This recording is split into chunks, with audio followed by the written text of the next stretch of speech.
Thank you. Thank you very much.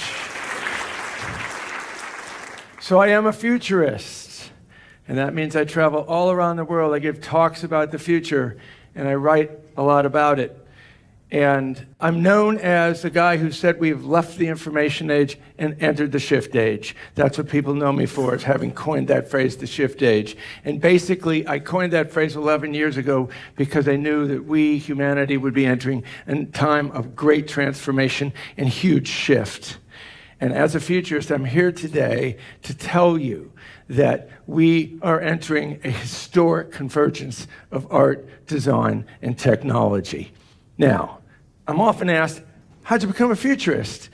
And the long-winded answer to that includes the statement that I got my degree in art history a long time ago. And the reason I did, and the reason that affected me as a futurist, is because of the fact that art is the best insight to any culture or any society. And oftentimes, as you just heard about the futurists, futurism, art, projects into the future. Art always tells us where humanity is going. So what I'd like to do right now is take you on a quick, high-level, Western-oriented look as to how art and technology have intersected to bring us to this really significant convergence today. First of all, you heard in the Paleolithic Age was the beginning of art, 40,000 years ago. This was the art of the world. And it painted the outside of the cave on the inside. And this was the limited tools that they had. Tens of thousands of years later, the tools weren't that much greater, but these were the tools that were used by Michelangelo to create his great sculptures. And I intentionally picked the Movable slaves because Michelangelo said, I don't create sculpture, I let the form emerge from the block of marble. So these Movable slaves show that greatly.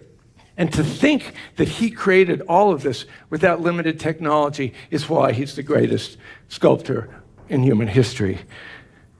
Now, the next piece of technology that impacted art, of course, was Gutenberg's movable type press in the mid-15th century. And it did a lot of things. The first thing it did is it disintermediated knowledge. It took knowledge out of the church and into the common man. It helped create the middle class 150 years later in Holland. Tens of thousands of copies of books were read in the 2 centuries after this. Hundreds of newspapers were born. So he disintermediated knowledge. He did end this beautiful art form called illuminated manuscript, but what he created was literature. We have Shakespeare because of this invention. So he created a whole new art form. The next significant technology, of course, was photography in the mid-19th century. This is about a circa 1860 camera, and of course, this is a Monet painting. So it is not a coincidence that when photography came in, art was able to become less realistic. We no longer had to have painters painting what the world looked like because photography could do it better. So as the expressionists and impressionists said, we paint light. They didn't any longer have to paint things. That is a painting of light. And he was freed to do that. And all subsequent artists were free to go into abstract because of the invention of photography. The next great invention, of course, was recording of audio, the recording of the voice, the recording of the song, the recording of music. This famous image on the right, his master's voice, says it all. I think it's one of the most beautiful images about technology I've ever seen, a dog hearing his master's voice. The image on the left is Caruso, the greatest tenor in history. Of course, Pavarotti is now in league with him. For the first half of his life, the only way you could hear his voice if you were in the room. And before that, of course, Mozart and Beethoven. The only way these great musicians could be heard was if you were in the physical space that they were in. In the second half of his life, starting in 1902, he recorded all of his great operas. So the Pavarotti and the Caruso that we listen to today are as a result of this invention. First half of his life, you had to be in his presence. the second half of his life, and now 115 years later, we can hear him because we live in a spatial world where everything has been recorded and saved. Now, the picture on the left is a Cubist painting. And remember, art was released from having to depict reality. And so what art was now doing was depicting the consciousness and the frame and state of being that we were now feeling because we were living in the 20th century. And this painting was done at the same time that these inventions occurred: the industrialization of war, the internal combustion engine, the mechanization of flight. So we went from a rural mentality where things were calm and predictable and seasonal to very much of a fragmented consciousness. And that's what the Cubists were foretelling us of the 20th century. Now, art and design turned around and decided to face technology. The great industrial designer of the 20th century, Raymond Loewy, proudly stands in front of his locomotive. He designed this locomotive to connote the concept of speed and aerodynamicness. Prior to this, every single locomotion was just for function. It wasn't designed to look like anything. It was just a functional machine. Now design is creating technology. And 30 years later, he created the Avanti in 1964 for Studebaker, one of the most classic car designs ever. An industrial designer creates a car, not a car person. I know designers today who still drive this car.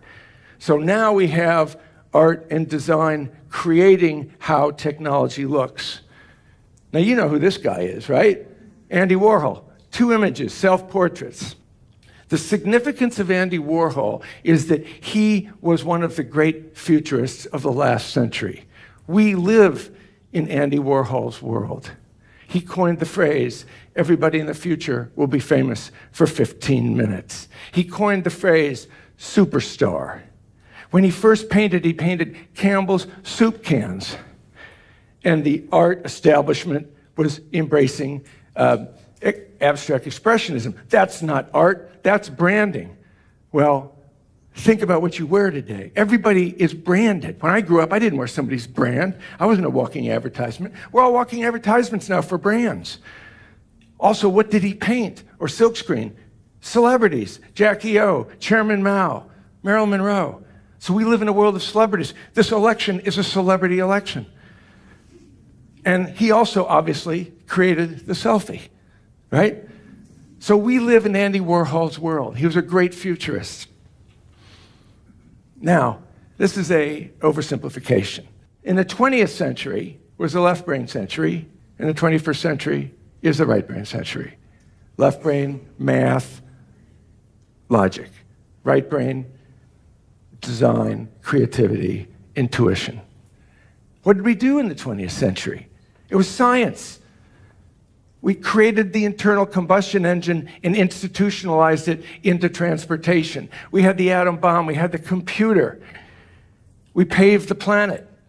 In the 21st century, it is all about design and redesign and creativity. If you think about the word innovation, what precedes innovation is creative thought and creative design. So innovation is nothing but the introduction of design and creativity into the workplace. That's why I'm the futurist in residence at the Ringling College of Art and Design, because we live in the golden age of design.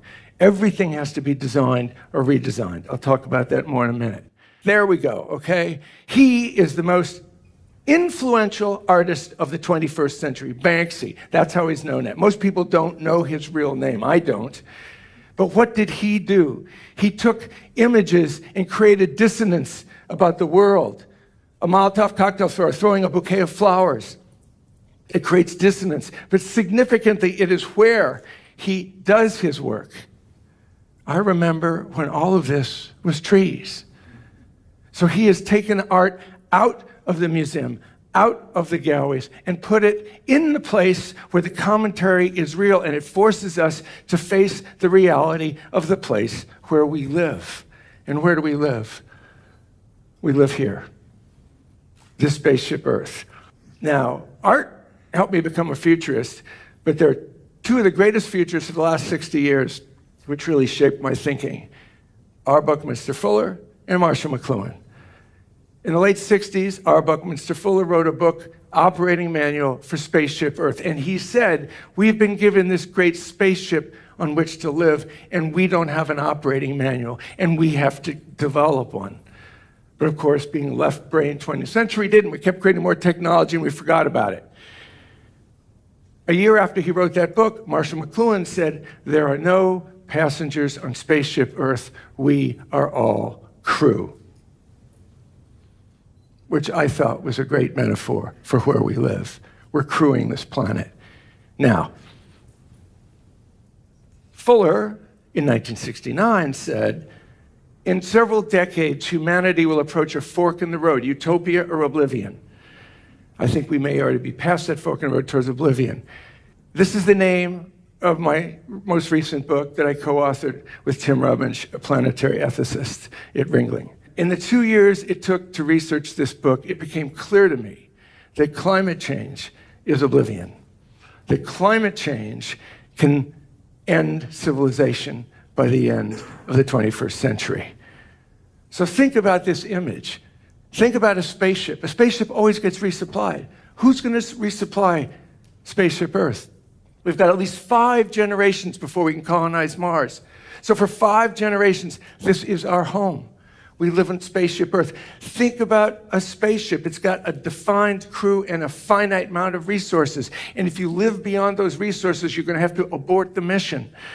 Since 1970, we've been operating at more than 1 Earth's worth of resources per year.